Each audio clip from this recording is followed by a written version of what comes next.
And do you know how long you've had that type 1? 4 or 5.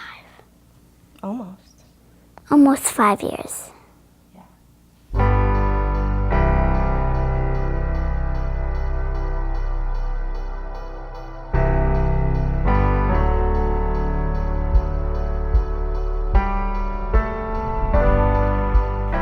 He was really sick, and I still remember the look between the doctor and the nurse, and I just said, what is it?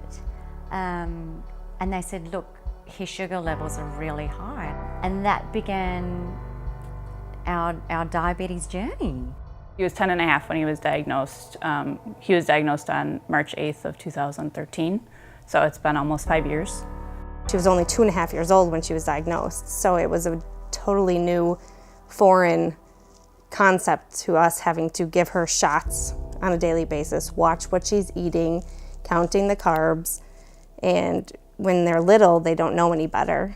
We blamed ourselves because I thought I gave her too much juice or gave her too many sweets, and then realized that no, we didn't do it to her. For that first month, it was just trying to figure out how to manage our new life, our new lifestyle, her new norm. For the first year, we were doing the injections, normal injections, syringes, 4 times a day. You can't explain to a 2.5-year-old why you are giving them a shot over and over again. It's tough.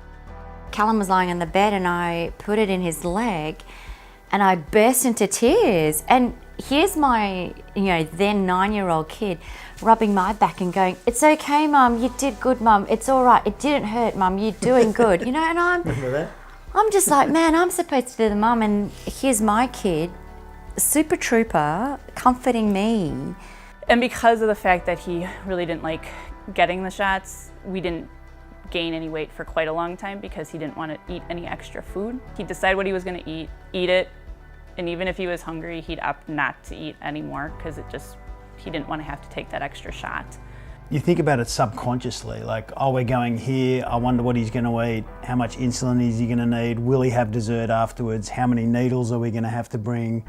About a year after he was diagnosed, we requested to get a pump, and he's been on a Medtronic pump now for 4 years. By the time that we went onto the pump and her continuous glucose monitor, that was life-changing for us because she could eat when she wanted.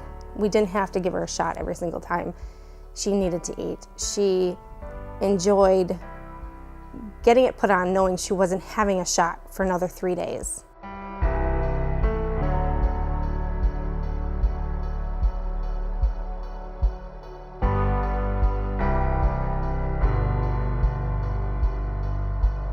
With this, we don't have to sit and watch numbers all the time. I mean, it's watching the numbers for us and it's doing what needs to be done, as opposed to us watching the numbers and going, okay, how do we fix this number?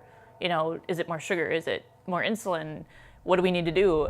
Where it's like, okay, we don't have to do that anymore. By telling people about his story and then all the things he can do and all his new advancements, it shows that you can continue and not have to have your life focused around it.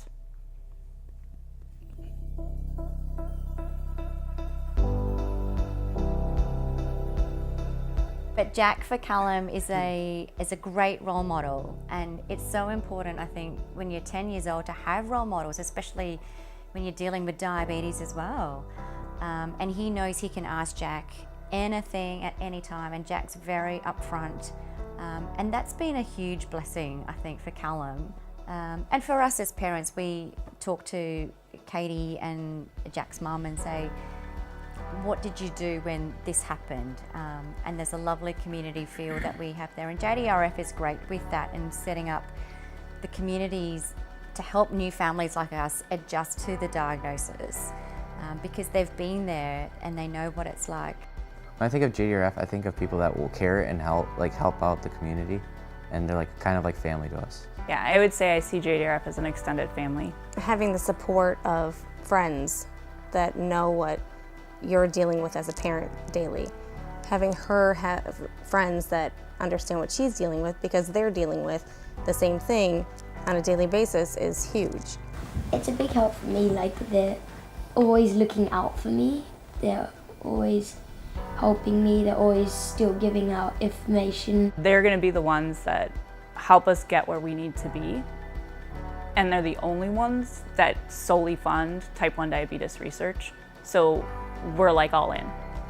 I think all these kids with T1D, they just have this super inner strength that carries them through life, everyday life, you know. I don't know how they do it. It's amazing. Don't let it define who she is, but it has made her who she is. And she is one of the bravest girls we know. One day I hope they will find a cure.